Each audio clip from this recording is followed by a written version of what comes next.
Bom, vamos lá. Na aula anterior, na aula 7.5, que nós estávamos discutindo a respeito do porquê que a gente tem que usar, para que a gente usa derivada integral. E a gente percebeu que a gente vai usar a derivada quando eu quiser calcular, quando eu desejo calcular, por exemplo, uma grandeza instantânea, como a velocidade instantânea, que é o tema da aula de hoje, ou a aceleração instantânea, que vai ser o tema da nossa próxima aula, ok?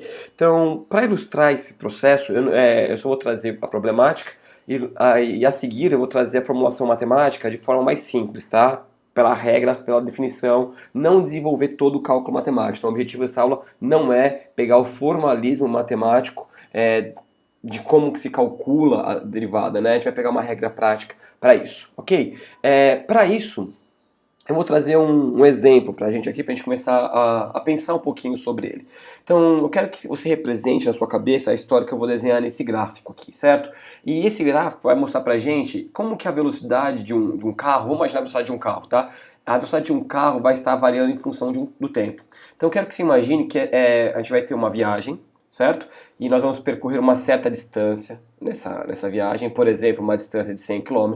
Nós vamos levar uma hora para isso, certo? Então, se a gente percorreu 100 km em apenas uma hora, nós podemos dizer que a nossa velocidade média no percurso foi de 100 km por hora, correto? Mas isso não me traz a resposta, porque ela é uma média, e eu sei que a minha velocidade deve ter oscilado bastante durante a minha viagem, né? Então, por exemplo, em um certo momento eu estava realmente a 100 km por hora, mas aí tinha um caminhão na minha frente, eu tive que frear, né? Porque ele estava na minha frente, não tinha como passar, então minha velocidade foi ali para 70, e logo depois eu consegui sair pela esquerda ali, aumentei minha velocidade até 120, ultrapassei, tá? Então ela vai variando no tempo. E se eu quisesse recuperar, certo? Recuperar a minha velocidade instantânea exatamente em algum momento da minha viagem, como por exemplo, eu falei que nossa viagem levou uma hora, ela teve uma hora de duração, correto? E se eu quisesse saber qual era a minha velocidade com 53 minutos e 4 segundos, exatamente qual era naquele momento a velocidade que o carro estava, eu não tenho como pegar isso para a minha velocidade média. Para isso eu preciso ou ter um gráfico, ou ter uma função, ou estar no próprio carro e olhar para o velocímetro, certo? Se eu tiver uma função que me mostra como o meu espaço variou num pequeno intervalo de tempo, eu consigo recuperar qual que era a minha velocidade instantânea, exatamente naquele momento, ok? Então, essa história eu vou trazer para cá. Então, se eu tivesse uma velocidade média, certo? Ou, melhor dizendo, se eu tivesse um movimento uniforme, ou seja, aquele na qual a velocidade não varia. Então eu vou pegar aqui a cor azul, a tinta azul, vou imaginar o seguinte, ó, eu tenho um movimento uniforme, ó, certo? A todo instante, a minha velocidade sempre é a mesma, por exemplo, 10 metros por segundo.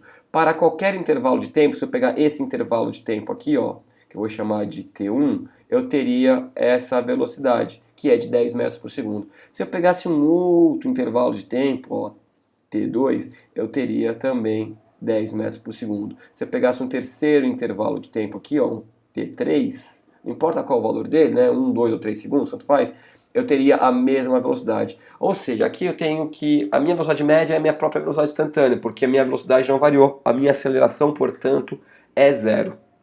Mas como eu te trouxe no exemplo, né, que você estava atrás do ônibus, acelerou, freou, entrou numa curva, por exemplo, a sua velocidade vai estar variando. Então, na prática, dificilmente você vai ter algo desse tipo, a não ser que você esteja no espaço. Mas na prática, no nosso dia a dia, nós vamos ter algo desse tipo aqui, ó. Vou mudar novamente a cor da caneta. Então, vamos imaginar que nós temos uma variação de velocidade desse tipo, ó. Certo? E aí eu posso calcular uma velocidade média disso. Mas, por exemplo, se eu quisesse saber qual que é a minha velocidade exatamente em t igual a 2 segundos, se eu recorresse ao gráfico, se eu tivesse isso gravado no gráfico, eu teria uma velocidade totalmente diferente daquela que é a minha velocidade média. Certo? Lembrando que eu tinha colocado pra gente que eu teria percorrido um espaço, um ΔS, correto? De 100 quilômetros num tempo de uma hora. E, portanto, a partir disso aqui, a gente sabe que a nossa velocidade seria aí, uma velocidade média de 100 km por hora, certo? E aí a gente vai variando, em cada momento tem uma velocidade diferente. Até, tudo bem que nesse ponto aqui, por exemplo, nesse intervalo daqui até aqui, basicamente eu mantive minha velocidade constante. Então, para qualquer intervalo de tempo que eu pegar aqui, eu vou conseguir achar minha velocidade instantânea. Agora, nos outros pontos não, ela está variando bastante. Perfeito? Então, eu vou fazer o seguinte, eu vou transpor isso daqui para um outro gráfico, um gráfico de espaço pelo tempo, não mais de velocidade, porque esse era o nosso problema, né? A minha velocidade está variando e eu quero descobrir qual é a minha velocidade instantânea em algum momento, certo? Então aqui eu vou ter o tempo, vamos imaginar em segundos, e aqui eu vou ter o meu espaço variando, tá? Vamos imaginar em metros. Então vamos imaginar a seguinte situação, como eu tenho um movimento que está acelerado, positivo ou negativamente, o meu espaço não vai variar de maneira igual, né? Se a minha velocidade está variando de maneiras diferentes aqui, então aqui tem uma velocidade maior do que aqui, então eu percorro uma distância maior aqui do que aqui para a mesma unidade de tempo. Então, qual que é a ideia aqui? Vamos mudar aqui só um pouquinho, nossa cor caneta, vamos trazer um laranja aqui bem bonito. Vamos imaginar que nosso espaço tenha variado dessa maneira aqui, ó. Certo? E o que a gente precisa? Se nós desejássemos calcular a nossa velocidade, se eu pegasse esse momento aqui, ó, que eu vou chamar de T1, certo? Eu teria percorrido, eu estaria nessa posição aqui, que eu vou chamar de S1. Contrapartida, se eu pegasse esse intervalo bem grande aqui, ó, e pegasse T2 aqui, nós teríamos saído de T1, indo para T2 e estaríamos então num espaço S2. Acontece que esse espaço, ó, ele não foi, né, linear, não é uma reta que liga esses dois pontos. A gente tem aqui uma curva, correto? Então, se eu quisesse determinar a minha velocidade instantânea, eu teria que pegar intervalos de tempo bem pequenininhos. Então, por exemplo, aqui, ó, T e T', um espaço bem pequeno de tempo, exatamente como eu mostrei para vocês na aula anterior, que eu trouxe um joguinho da internet, né, para ver como o meu velocímetro é variar. Então, quando eu tenho um intervalo de tempo bem pequeno, eu teria um espaço, uma variação de espaço bem pequena. E aí, o que eu teria? Eu tenho, então, uma variação de espaço bem pequena, eu consigo calcular com maior precisão a minha velocidade instantânea, certo? Naquele momento. Para isso, então, nós vamos recorrer ao estudo das derivadas, ao cálculo das derivadas. Ou seja, eu preciso que meu tempo, aqui ó, a minha variação de tempo, eu vou ter que ter um limite no qual o tempo está tendendo a ser zero, porque aí eu vou ter um intervalo de espaço bem pequenininho, certo? E se eu souber, portanto, a minha função S, que descreve este movimento, eu, a partir do cálculo de uma derivada, eu consigo calcular, então, a minha velocidade instantânea. Perfeito? Essa é a ideia e eu trouxe um pouquinho dela de uma outra maneira na aula anterior. Então vamos passar para a parte matemática, eu vou apagar tudo isso daqui e vamos começar a formular a matemática dessa coisa toda. Então a gente precisa calcular a derivada, né? Então eu vou começar o seguinte, ó, eu vou trazer alguns exemplos de como se calcula a derivada de uma função, só que eu estou partindo do princípio que eu não estou fazendo todo o desenvolvimento do cálculo, estou partindo do princípio que existe uma tabela, existe uma tabela onde quase todas, ou praticamente todas as funções já estão calculadas. Então eu tenho uma função desse tipo, a derivada dela eu tenho que fazer isso daqui, tá? Então eu vou trazer um tipo de função pra gente aqui, tá? Nós vamos trabalhar com um único tipo de função. Eu imagino uma função de x, certo? Do tipo x elevado a n, certo? Tá? Então x ao quadrado, x à terceira. Eu tenho uma função de x, onde x é elevado a n, ok? Como que eu vou escrever isso? Eu vou escrever assim, ó, a derivada de x, como que eu calculo? Tem a regra que vai dizer pra gente o seguinte, ó, que a derivada da função x elevado a n é n que multiplica o próprio x e eu subtraio 1 do meu expoente n. Tá? Então a derivada de x elevado a n é n que multiplica x elevado a n menos 1. Essa é a regra que a gente vai utilizar aqui agora, tá? Então, deixa eu só trazer pra gente. Deixa eu só mudar aqui, tá? Então, essa aqui é a ideia que nós vamos ter que utilizar a partir de agora, perfeito? Vou trazer um exemplo. Vamos imaginar aqui a seguinte situação. Eu tenho uma função f de x. Vou começar com uma bem simples, ó. X elevado ao quadrado. Qual que é a derivada, então, dessa função x, certo? Como que é a regra? Eu pego o expoente e passo ele multiplicando na frente do valor de x, ó. O expoente é 2, eu desço ele. Se não tem nada aqui na frente, na verdade, é 1, portanto, 2 vezes 1 dá 2.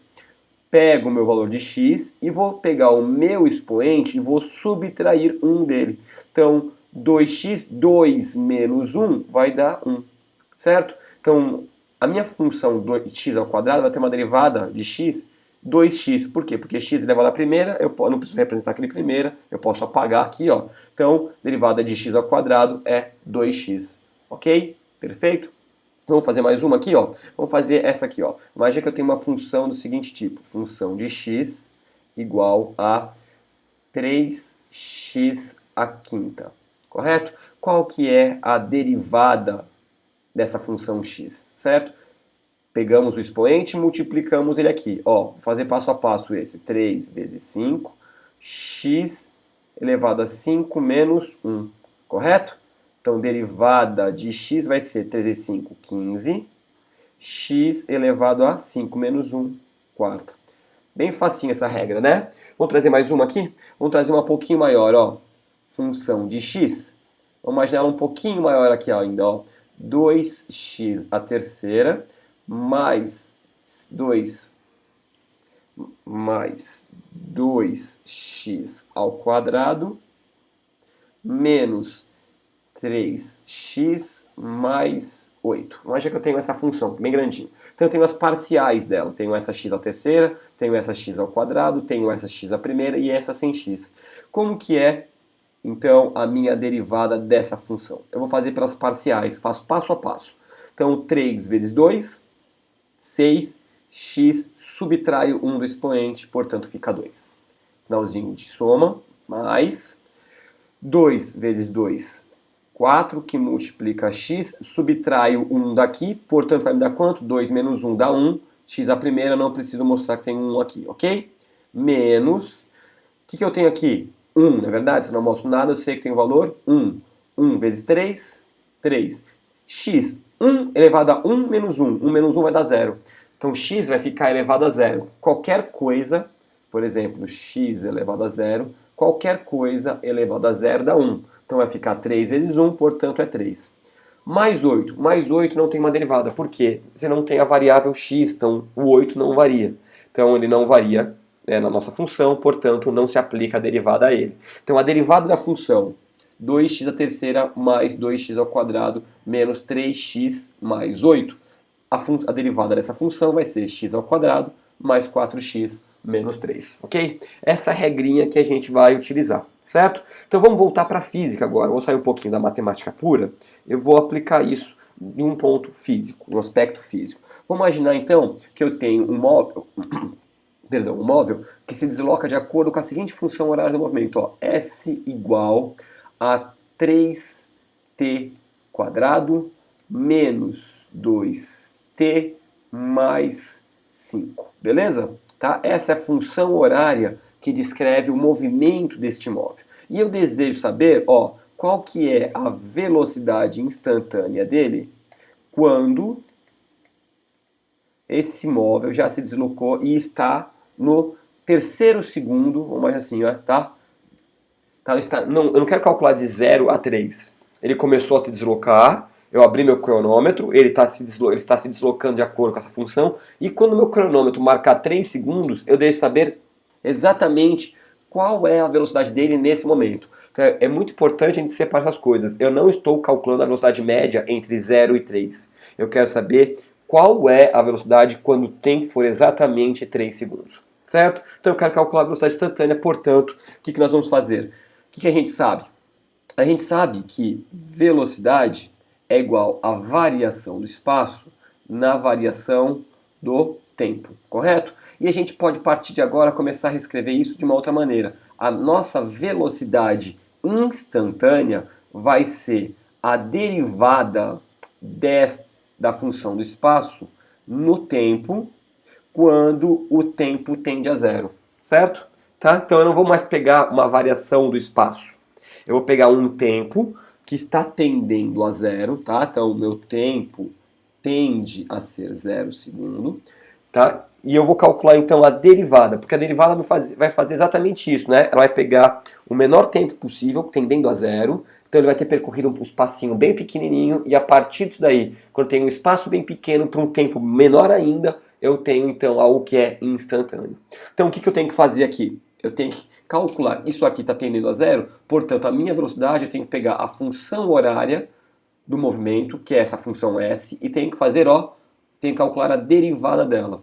Então eu posso calcular a derivada dela da seguinte maneira, vou pegar o s, eu vou copiar ele aqui, ele é 3t ao quadrado menos 2t mais 5, não é isso? Então a nossa velocidade instantânea vai ser a derivada dessa função. Eu derivando a função, portanto, eu vou ter a minha velocidade, ok? Então, pela regra que nós acabamos de estudar, como que eu calculo a derivada disso?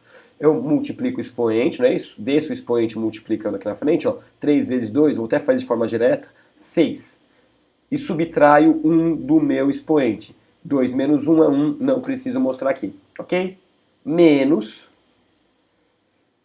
aqui eu tenho 1, 1 vezes 2 é 2. Se eu subtrair esse 1 que não está aparecendo aqui, se eu fizer 1 menos 1 vai dar 0, t elevado a 0 é 1, e portanto isso aqui vezes 2 é o próprio 2. Ao 5 ele não tem uma variação, portanto ele não varia, não se aplica a derivada. Então a derivada, então a velocidade, qual vai ser? Vai ser dada a partir de agora por essa função horária. Essa função horária da velocidade. A velocidade é 6t menos 2. Ok?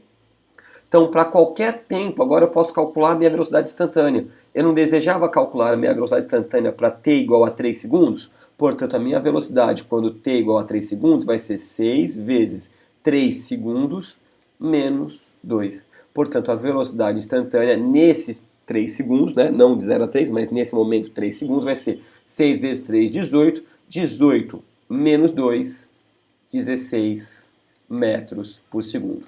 Então, o que eu tenho aqui? Vamos analisar essa história toda.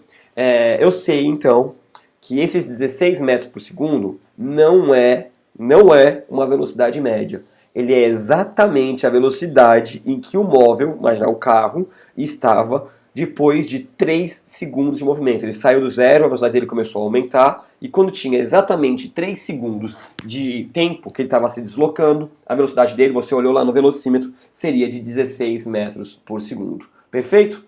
Tranquilinho, né? O que a gente vai fazer na próxima aula, então? Nós vamos calcular, então, a aceleração instantânea. Para a gente poder entender como que se faz a aceleração instantânea, a gente tem que ter muito claro isso daqui pra gente, tá? Então, se ficou meio na dúvida, retoma essa aula, retoma a aula anterior, que é onde nós fazemos o porquê de tudo isso, ok? Tá? Só para não deixar de falar, nossas aulas, além de você poder encontrar lá no YouTube, todas as aulas estão organizadas no nosso sistema aqui. Você pode entrar no nosso sistema através de scientiatvbr.futurecom.com.br.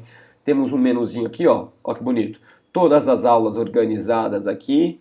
E você pode fazer uma doação. Se você deseja, se você acha que esse trabalho é um trabalho interessante, que merece um apoio, você pode estar patrocinando esse nosso trabalho para que a gente possa estar dedicando cada vez mais tempo em gravar aulas e poder ajudar todos os nossos alunos que nós temos aqui, ok? Então você tem um botãozinho aqui de doar, você pode doar por cartão de crédito, o valor que você achar que é correto para esse trabalho, ok? Então eu vou ficando por aqui, na próxima aula a gente vai trabalhar um pouquinho sobre aceleração instantânea, a gente vai se encontrar lá então, ok?